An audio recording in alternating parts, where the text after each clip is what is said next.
Dom from 12 Tomatoes bringing you yet another great video. Today we are making coffee rubbed baby back ribs.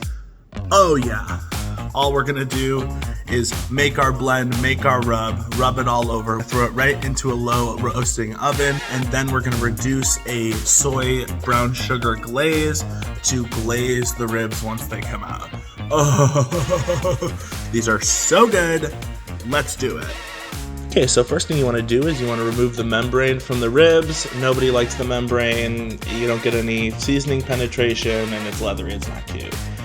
Next, we want to make our dry rub. So we're going to combine some coffee grounds with some brown sugar, some smoked paprika, some chili powder, some salt, some ground cumin, some mustard powder, and some ground ginger. This makes a lot of dry rub. All you want to do is mix this up and save about a quarter cup for your next barbecue venture. Then what we're going to do for the rest of the dry rub is spread it all over those ribs. Leave no spot left behind. Make sure we got full coverage, baby. Now we're going to take this whole thing, give it a nice big massage, and throw it in the oven at 300 degrees for about 3 hours until those ribs are fall off the bone tender.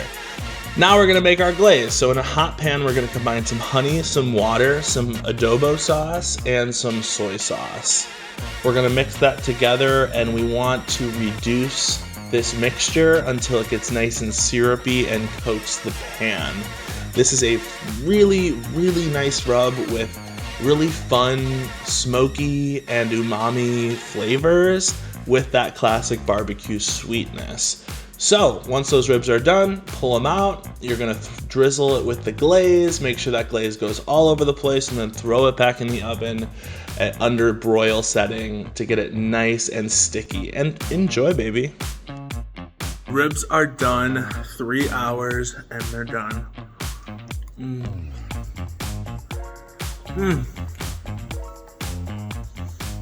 Oh my god, it's so spicy and sweet and yummy. 12 Tomatoes.